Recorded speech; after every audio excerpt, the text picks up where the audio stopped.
Hi, നമസ്കാരം. ശ്രീ സായി സച്ചരിതം അധ്യായം 36. രണ്ട് ഗോവ മാന്യന്മാരുടെയും മിസ്സിസ് ഔറംഗബാദ്കറുടെയും അത്ഭുത കഥകൾ. രണ്ട് മാന്യന്മാർ. ഒരിക്കൽ ഗോവയിൽ നിന്ന് രണ്ട് മാന്യന്മാർ ബാബയെ ദർശിക്കാൻ വന്ന് അദ്ദേഹത്തിൻ്റെ മുന്നിൽ പ്രണാമം ചെയ്തു. രണ്ടുപേരും ഒന്നിച്ചാണ് വന്നതെങ്കിലും ബാബ ഒരാളോട് മാത്രം 15 ദക്ഷിണ ചോദിച്ചു വാങ്ങി. മറ്റേ ആൾ ചോദിക്കാതെ തന്നെ 35 ദക്ഷിണ കൊടുക്കാൻ നോക്കി. ബാബ എല്ലാവരെയും അതിശയിപ്പിച്ചുകൊണ്ട് ആ സംഖ്യ നിരസിച്ചു. ശ്യാമ ഇതു കണ്ട് എന്താണിത്, രണ്ടുപേരും ഒരുമിച്ചു തന്നു. ഒരാളുടെ ദക്ഷിണ സ്വീകരിച്ചു, മറ്റേ ആൾ ചോദിക്കാതെ തന്നത് നിരസിക്കുന്നു. എന്താണ് ഈ പക്ഷഭേദം എന്ന് ചോദിച്ചു. ബാബ അതിന്, ശ്യാമ നിനക്കൊന്നും അറിയില്ല. ഞാൻ ആരിൽ നിന്നും ഒന്നും സ്വീകരിക്കുന്നില്ല. മസ്ജിദുമായി കടം മടക്കി ചോദിക്കുന്നു. ദാതാവ് അത് കൊടുത്ത് സ്വതന്ത്രമാവുന്നു. എനിക്ക് വല്ല വീടോ സ്വത്തോ കുടുംബമോ സംരക്ഷിക്കാനുണ്ടോ? എനിക്കൊന്നും ആവശ്യമില്ല. ഞാൻ സദാ സ്വതന്ത്രനാണ്. കടം, ശത്രുത, കൊല ഇവയ്ക്ക് പരിഹാരം ചെയ്തേ കഴിയൂ. അതിൽ നിന്ന് രക്ഷപ്പെടാനാവില്ല എന്നു പറഞ്ഞ് പ്രത്യേക മട്ടിൽ ഇപ്രകാരം തുടർന്നു. ആദ്യം അയാൾ ദരിദ്രനായിരുന്നപ്പോൾ അയാളുടെ ദൈവത്തോട് ഒരു ജോലി കിട്ടിയാൽ ആദ്യത്തെ ശമ്പളം വഴിപാടായി കൊടുക്കാമെന്ന് പ്രാർത്ഥിച്ചു. 15 ശമ്പളത്തിൽ അയാൾക്കൊരു ജോലി കിട്ടി. പിന്നീട് കയറ്റം കിട്ടിക്കൊണ്ടിരുന്നു. 15 നിന്ന് 30, 60, 100, 200 ഇങ്ങനെ വർദ്ധിച്ച് മാസത്തിൽ 700 ശമ്പളത്തിലെത്തി. ഈ സമൃദ്ധിയിൽ അയാളുടെ പ്രാർത്ഥന അയാൾ മറന്നുപോയി. കർമ്മശക്തി കൊണ്ട് അയാളെ ഇവിടെ എത്തിച്ചപ്പോൾ ആ 15 ഉറുപ്പിക ഞാൻ ദക്ഷിണയായി ചോദിച്ചു വാങ്ങി. മറ്റൊരു കഥ. കടപ്പുറത്തു കൂടി നടന്നു പോകുമ്പോൾ ഞാൻ വലിയ ഒരു കൊട്ടാരത്തിന് മുന്നിലെത്തി. അതിൻ്റെ കോലായിലിരുന്നു. വീട്ടുടമ എന്നെ നന്നായി സ്വീകരിച്ചു. സുഖമായി ഭക്ഷണം തന്നു. അയാൾ എനിക്കുറങ്ങാൻ വൃത്തിയുള്ള ഒരു സ്ഥലം കാണിച്ചു തന്നു. ഞാൻ അവിടെ കിടന്നുറങ്ങി. ഞാൻ നല്ല ഉറക്കമായപ്പോൾ അയാൾ ഒരു കല്ലടർത്തി മുറിയിൽ കടന്ന് എൻ്റെ പോക്കറ്റ് കത്രിച്ച് എൻ്റെ കൈവശമുള്ള മുഴുവൻ പണവും മോഷ്ടിച്ചു. ഞാൻ ഉണർന്നപ്പോൾ 30,000 ഉറുപ്പിക കളവു ചെയ്യപ്പെട്ടതായി കണ്ടു. ഞാൻ വളരെ കുഴങ്ങി കരഞ്ഞും കൊണ്ടും വിലപിച്ചുകൊണ്ടും ഇരിപ്പായി. സംഖ്യ നോട്ടുകളായിട്ടായിരുന്നു. ആ ബ്രാഹ്മണൻ മോഷ്ടിച്ചതായിരിക്കുമെന്ന് ഞാൻ വിശ്വസിച്ചു. ഞാൻ ഭക്ഷണപാനീയങ്ങളിൽ ശ്രദ്ധയില്ലാതെ 14 ദിവസങ്ങളോളം വിലപിച്ചുകൊണ്ട് ആ കോലായിലിരുന്നു. 14 ദിവസം കഴിഞ്ഞപ്പോൾ അതിലെ പോയ ഫക്കീർ എന്നെ കണ്ട് ദുഃഖകാരണം അന്വേഷിച്ചു. ഞാൻ എല്ലാം പറഞ്ഞു. ഞാൻ പറയും പോലെ ചെയ്താൽ നിനക്കു പണം തിരിച്ചു കിട്ടും. ഒരു ഫക്കീറിൻ്റെ അടുക്കൽ ചെല്ല്, ഞാൻ സ്ഥലം പറഞ്ഞു തരാം. അദ്ദേഹത്തെ ശരണം പ്രാപിച്ചാൽ അദ്ദേഹം പണം തിരികെ വാങ്ങിത്തരും.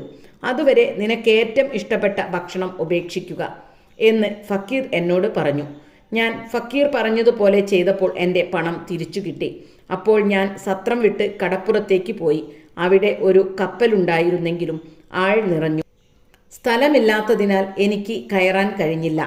അവിടെ സൽസ്വഭാവിയായ ഒരു ശിപ്പായി ഇടപെട്ടതുകൊണ്ട് എനിക്ക് കയറാൻ സ്ഥലം കിട്ടി. അത് എന്നെ മറ്റൊരു തുറമുഖത്തെത്തിച്ചു. അവിടെ നിന്ന് തീവണ്ടി കയറി ഞാൻ മസ്ജിദ് മായിയിൽ എത്തിച്ചേർന്നു. ഈ കഥ പറഞ്ഞു തീർന്നപ്പോൾ ബാബ ശ്യാമയോട് ഗോവാക്കാരെ 2 പേരെയും കൊണ്ടുപോയി ഭക്ഷണം ഏർപ്പാടു ചെയ്തു കൊടുക്കുവാൻ പറഞ്ഞു. ശ്യാമ അവരെ വീട്ടിലേക്ക് കൂട്ടിക്കൊണ്ടുപോയി ഭക്ഷണം കൊടുത്തു. ഭക്ഷണ സമയത്ത് ബാബ അവരോട് ബാബയുടെ കഥ നിഗൂഢാർത്ഥമുള്ളതാണെന്നും അദ്ദേഹം കടൽക്കരയിൽ പോവുകയോ 30,000 ഉറുപ്പിക കൈവശം വയ്ക്കുകയോ യാത്ര ചെയ്യുകയോ പണം നഷ്ടപ്പെടുകയോ തിരിച്ചു കിട്ടുകയോ ഒന്നും ഉണ്ടായിട്ടില്ലെന്നും അതിൻ്റെ അർത്ഥം അവർക്ക് വല്ലതും മനസ്സിലായോ എന്നും ചോദിച്ചു. അതിഥികൾ ഹൃദയമലിഞ്ഞ് കണ്ണീർ പൊഴിക്കുകയായിരുന്നു. തൊണ്ടയിടറിക്കൊണ്ട് ബാബ സർവജ്ഞനും സർവന്തര്യാമിയും പരമാത്മാവുമാണെന്നവർ പറഞ്ഞു. അദ്ദേഹം പറഞ്ഞതെല്ലാം ഞങ്ങൾ അനുഭവിച്ച കാര്യങ്ങളാണ്. അദ്ദേഹം എങ്ങനെ ഇതറിഞ്ഞു എന്ന് അത്ഭുതാവഹമാണ്. ഭക്ഷണശേഷം വിവരമെല്ലാം പറയാം എന്നവർ പറഞ്ഞു. ഭക്ഷണശേഷം വെറ്റില മുറുക്കിക്കൊണ്ട് അവർ കഥ പറയാൻ തുടങ്ങി. അവരിൽ ഒരാൾ പറഞ്ഞു, പശ്ചിമഘട്ടത്തിലുള്ള ഒരു ഹിൽ സ്റ്റേഷനാണ് എൻ്റെ വീട്. ഞാൻ ഗോവയിൽ ജോലി അന്വേഷിച്ച് പോയതാണ്. ഞാൻ ദത്തദേവനോട് ജോലി കിട്ടിയാൽ ആദ്യത്തെ ശമ്പളം വഴിപാടായി കൊടുക്കാമെന്ന് പ്രാർത്ഥിച്ചു. അദ്ദേഹത്തിൻ്റെ അനുഗ്രഹത്താൽ 15 ശമ്പളത്തിൽ എനിക്ക് ജോലി കിട്ടി. പിന്നെ ബാബ പറഞ്ഞ പോലെ ഉദ്യോഗക്കയറ്റങ്ങളും കിട്ടി.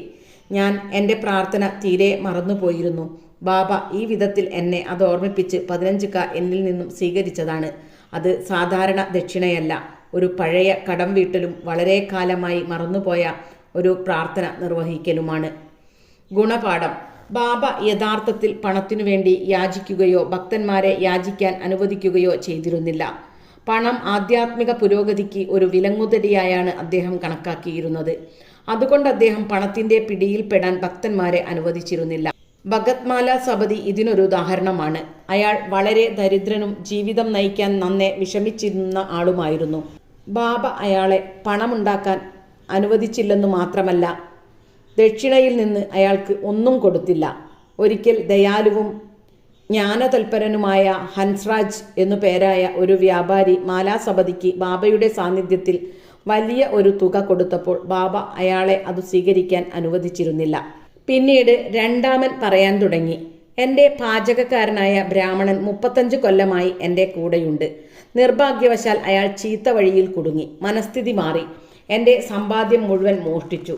ഒരു കല്ല് പൊളിച്ച് വീടിനകത്തു കടന്ന് ഞങ്ങൾ ഉറങ്ങുന്ന സമയം നോക്കി അലമാരയിൽ നിന്ന് എൻ്റെ സമ്പാദ്യമായ 30,000 ഉറുപ്പികയുടെ നോട്ടുകൾ അയാൾ കട്ടുകൊണ്ടുപോയി.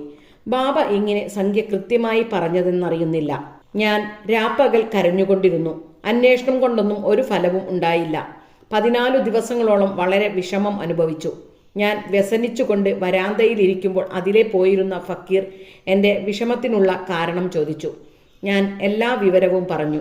അദ്ദേഹം എന്നോട് സായി എന്ന ആൾ അവുലിയ കോപ്പർഗാവോൺ താലൂക്കിലെ ഷിർദിയിൽ ഉണ്ടെന്നും അദ്ദേഹത്തെ മനസാ പ്രണമിച്ച് ഒരു ഇഷ്ടപ്പെട്ട ഭക്ഷണം ഉപേക്ഷിച്ച് അവിടുത്തെ ദർശനം ചെയ്യുന്നതുവരെ ഞാൻ ഭക്ഷണം കഴിക്കില്ലെന്നും പ്രാർത്ഥിച്ചാൽ മതി എന്നും പറഞ്ഞു. അന്നേരം തന്നെ ഞാൻ അരിഭക്ഷണം ഉപേക്ഷിച്ച്, ബാബ, ഞാൻ അരിഭക്ഷണം ഇനി എൻ്റെ പണം തിരിച്ചു കിട്ടി അവിടുത്തെ ദർശനം ചെയ്ത മാത്രമേ കഴിക്കൂ എന്ന് വ്രതമെടുത്തു. അങ്ങനെ 15 ദിവസം കഴിഞ്ഞപ്പോൾ ബ്രാഹ്മണൻ സ്വമനസാലെ മടങ്ങി വന്ന് പണം മടക്കി തന്ന് മാപ്പിരുന്നു. എനിക്ക് ബുദ്ധി ശരിയല്ലാതായി ഇങ്ങനെയൊക്കെ ചെയ്തതാണ്. ഞാൻ കാലുപിടിച്ചപേക്ഷിക്കുന്നു. എനിക്ക് മാപ്പു തരണം.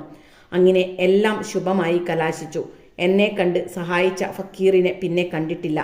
ഫക്കീർ പറഞ്ഞ സായിബാബയെ കാണാനുള്ള അതിയായ ആഗ്രഹം എൻ്റെ മനസ്സിലുദിച്ചു. എൻ്റെ വീട്ടിൽ വന്ന ഫക്കീർ തന്നെയാണ് സായിബാബ എന്ന് ഞാൻ വിശ്വസിക്കുന്നു. ഇത്രയും പണം നഷ്ടപ്പെട്ടത് തിരിച്ചു വാങ്ങി തന്ന അദ്ദേഹം 35 കാക്കി ആശിക്കുമോ? നമ്മിൽ നിന്ന് ഒന്നും ആഗ്രഹിക്കാതെ അദ്ദേഹം നമ്മെ ആധ്യാത്മികമായി ഉന്നമനത്തിലേക്ക് നയിക്കുന്നു. എൻ്റെ നഷ്ടപ്പെട്ട പണം തിരിച്ചു കിട്ടിയ അതിസന്തോഷത്താൽ മതിമറന്ന് എൻ്റെ പ്രാർത്ഥന തന്നെ ഞാൻ വിസ്മരിച്ചു പോയി. അങ്ങനെ ഒരിക്കൽ ഞാൻ കോലാബയിൽ പോയപ്പോൾ സായിബാബയെ സ്വപ്നം കണ്ടു. ഉടനെ ഞാൻ ഷിർദിയിലേക്ക് പോകാനുള്ള പ്രാർത്ഥന ഓർമ്മിച്ചു. ഗോവയിലേക്ക് പോയി അവിടെ നിന്ന് ഷിർദിയിൽ വരാൻ ബോംബെ വരെ കപ്പലിൽ പോരാൻ തീരുമാനിച്ചു. തുറമുഖത്ത് വന്നപ്പോൾ കപ്പലിൽ തീരെ സീറ്റില്ലായിരുന്നു. ക്യാപ്റ്റൻ അനുവാദം തരാതെ നിൽക്കുമ്പോൾ എനിക്ക് തീരെ പരിചയമില്ലാത്ത ഒരു പുണ്യൻ്റെ സഹായത്താൽ സീറ്റ് കിട്ടി. ഞാൻ ബോംബെയിലെത്തി. പിന്നീട് തീവണ്ടിക്ക് ഞാൻ ഇവിടെ വന്നു. ബാബ എല്ലാം അറിയാവുന്ന പരബ്രഹ്മമാണ്. ഞാനും എൻ്റെ വീടുമൊക്കെ എത്ര നിസ്സാരം. എനിക്ക് എൻ്റെ പണം മടക്കിത്തരുവിച്ച് ഇങ്ങോട്ടാകർഷിച്ചത് നോക്കൂ. ബാബ നിങ്ങളോടുകൂടി കളിച്ചും ചിരിച്ചും സംസാരിച്ചും ഒന്നിച്ച് താമസിച്ചും കഴിയുന്നതുകൊണ്ട് ഈ ഷിർദിയിലുള്ള നിങ്ങളെല്ലാം ഞങ്ങളെക്കാൾ എത്രയോ ഉപരി മഹത്തുക്കളും ഭാഗ്യവാന്മാരുമാണ്. സായി ഞങ്ങളുടെ ദത്തനാണ്. പ്രാർത്ഥന ചെയ്യിച്ചതും കപ്പലിൽ സ്ഥലം തന്നതും ഇങ്ങോട്ട് കൊണ്ടുവന്നതും എല്ലാം അദ്ദേഹം പരബ്രഹ്മമാണെന്ന് തെളിയിക്കുന്നതാണെന്ന്. മിസ്സിസ് ഔറംഗബാദ്കർ. ഷോലാപൂരിലെ സുഖറാം ഔറംഗബാദ്കറിൻ്റെ ഭാര്യയ്ക്ക് 27 കൊല്ലത്തെ ദാമ്പത്യ ജീവിതത്തിൽ സന്തതി ജനിച്ചില്ല. പല ദേവന്മാർക്കും നേർച്ചകൾ ചെയ്തിട്ടും ഫലമുണ്ടായില്ല. അവർ കടുത്ത നിരാശയിലായി. ഒരവസാന പരീക്ഷണം എന്നോണം അവർ ഷിർദിയിൽ വന്ന് ബാബയെ സേവിച്ച് 2 മാസം താമസിച്ചു. അവർ എപ്പോൾ മസ്ജിദിൽ ചെന്നാലും അവിടെ വലിയ ജനത്തിരക്കായിരിക്കും.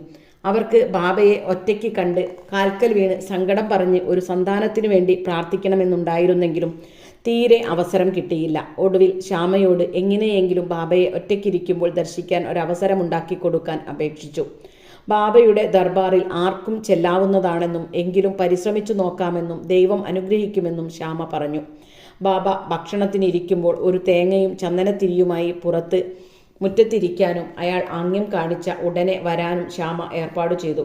ഒരിക്കൽ ഭക്ഷണശേഷം ശ്യാമ ബാബയുടെ കഴുകിയ കൈ തുടച്ചുകൊണ്ടിരിക്കുമ്പോൾ ബാബ ശ്യാമയുടെ കവിളത്തു നുള്ളി. ശ്യാമ കോപം നടിച്ച്, ദേവ, എന്നെ ഇങ്ങനെ നുള്ളുന്നത് ശരിയാണോ? ഇങ്ങനെ നുള്ളുന്ന വികൃതിയായ ദൈവത്തെ ഞങ്ങൾക്ക് വേണ്ട. ഞങ്ങൾ അവിടുത്തെ അടുത്ത ആശ്രിതന്മാരായിട്ട് ഇതാണോ ഞങ്ങളുടെ അടുപ്പത്തിൻ്റെ ഫലം എന്ന് ചോദിച്ചു. ബാബ അതിന്, ഓ ശ്യാമ, കഴിഞ്ഞ 72 ജന്മങ്ങളിൽ നീ എൻ്റെ കൂടെയായിരുന്നു. ഇതുവരെ ഞാൻ നുള്ളിയിട്ടില്ല. ഇപ്പോൾ എൻ്റെ സ്പർശനം പോലും നീ വെറുക്കുന്നു എന്ന് മറുപടി പറഞ്ഞു. അപ്പോൾ ശ്യാമ, ഞങ്ങൾക്ക് ചുംബനവും മധുരപലഹാരവും എല്ലാം തരുന്ന ദേവനെയാണ് ആവശ്യം. ഞങ്ങൾക്ക് അവിടുത്തെ ബഹുമാനവും സ്വർഗവും ബലൂണും ഒന്നും ആവശ്യമില്ല. ഞങ്ങൾക്ക് അവിടുത്തെ പാദങ്ങളോടുള്ള ഭക്തിവിശ്വാസങ്ങൾ എന്നും ഉണർന്നിരുന്നാൽ മതി എന്നു മറുപടിയായി പറഞ്ഞു. ബാബ ഉടനെ, ശരി, ഞാൻ അതിന് വന്നതാണ്. ഞാൻ നിന്നെ തീറ്റിപ്പോറ്റി വരുന്നു. അത്രമാത്രം വാത്സല്യമാണ് എനിക്ക് നിന്നോടുള്ളത് എന്ന് ശ്യാമയെ മനസ്സിലാക്കി കൊടുത്തു. പിന്നീട് ബാബ ആസനസ്ഥനായി. ശ്യാമ ആ സ്ത്രീയോട് ആംഗ്യം കാണിച്ചു. അവർ കയറി വന്ന് നമസ്കരിച്ച് ചന്ദനത്തിരിയും നാളികേരവും ബാബയ്ക്ക് കൊടുത്തു. ബാബ കുലുക്കി നോക്കിയപ്പോൾ കൊട്ടത്തേങ്ങയായിരുന്നു. കാമ്പ് ഉള്ളിൽ കിടന്ന് ശബ്ദമുണ്ടാക്കുന്നുണ്ട്. ബാബ ശ്യാമയെ വിളിച്ച്, ശ്യാമ, ഇത് ഇളകുന്നു. എന്താണ് പറയുന്നതെന്ന് നോക്കൂ എന്ന് പറഞ്ഞു. അപ്പോൾ ശ്യാമ, ആ സ്ത്രീ പറയുന്നത് അതുപോലെ ഒരു കുട്ടി അവരുടെ ഗർഭപാത്രത്തിൽ കിടന്ന് ഇളകണമെന്നും വളരണമെന്നുമാണ്. അതുകൊണ്ട് ആ തേങ്ങ അവർക്ക് അനുഗ്രഹത്തോടു കൂടി മടക്കിക്കൊടുക്കണം എന്നാവശ്യപ്പെട്ടു. ബാബ, തേങ്ങ സന്താനത്തെ കൊടുക്കുമോ? മനുഷ്യന്മാർ എന്തുമാത്രം വിഡ്ഢികളാണ്! അവരെന്തെല്ലാം ധരിച്ചു വെച്ചിരിക്കുന്നു. ശ്യാമ, അവിടുത്തെ വാക്കിന്റെയും അനുഗ്രഹത്തിന്റെയും ശക്തി എനിക്കറിയാം. അവിടുത്തെ വാക്കുകൾ അവർക്ക് ഒരു പറ്റം കുട്ടികളെ തന്നെ കൊടുക്കും. അവിടുന്ന് ശരിക്കുള്ള അനുഗ്രഹം കൊടുക്കാതെ ഒഴിഞ്ഞു മാറുകയാണ്. ഇങ്ങനെ കുറച്ചുനേരം സംഭാഷണം നടന്നു. ബാബ തേങ്ങ ഉടയ്ക്കാനും ശ്യാമ അത് അനുഗ്രഹിച്ച് സ്ത്രീക്ക് കൊടുക്കാനും പറഞ്ഞുകൊണ്ടിരുന്നു. ഒടുക്കം ബാബ വഴങ്ങി പറഞ്ഞു, അവർക്ക് സന്താനം ലഭിക്കും. എപ്പോൾ എന്നായി ശ്യാമ. 12 മാസങ്ങൾക്കകം എന്ന് ബാബ മറുപടിയും പറഞ്ഞു. എന്നിട്ട് തേങ്ങ 2ആയി മുറിച്ച് ഒരു പകുതി ബാബയും ശ്യാമയും തിന്നു. മറ്റേ പകുതി ആ സ്ത്രീക്ക് കൊടുത്തു. എന്നിട്ട് ശ്യാമ ആ സ്ത്രീയോട് തിരിഞ്ഞു നിന്ന് പറഞ്ഞു, അമ്മേ, നിങ്ങൾ എൻ്റെ വാക്കുകൾക്ക് പരിപൂർണ സാക്ഷിയാണ്. 12 മാസങ്ങൾക്കകം നിങ്ങൾക്ക് ഒരു കുട്ടി ജനിക്കാത്ത പക്ഷം ഞാൻ ഈ ദേവന്റെ തലയിൽ തേങ്ങയടിച്ചുടച്ച് ഈ മസ്ജിദിൽ നിന്നും ആട്ടിപ്പുറത്താക്കും. ഇത് ഞാൻ ചെയ്തില്ലെങ്കിൽ ഞാൻ മാധവനല്ല. ഞാൻ പറഞ്ഞതെന്തെന്ന് നിങ്ങൾക്ക് ഉടനെ ബോധ്യമാകും. അവർ ഒരു കൊല്ലത്തിനകം ഒരാൺകുഞ്ഞിനെ പ്രസവിച്ചു. കുട്ടിയെ 5ആം മാസം ബാബയുടെ അടുക്കൽ കൊണ്ടുവന്നു. ഭാര്യയും ഭർത്താവും ബാബയെ നമസ്കരിച്ചു. ഔറംഗാബാദ്കാർ നന്ദിപൂർവ്വം ബാബയ്ക്ക് 500 കാ കൊടുത്തു. അത് ബാബയുടെ കുതിര ശ്യാമകർണന് ഒരു ഷെഡുണ്ടാക്കാൻ നിയോഗിച്ചു. ശ്രീ സായിയെ നമിക്കുവിൻ. ലോകശാന്തി ഭവിക്കട്ടെ.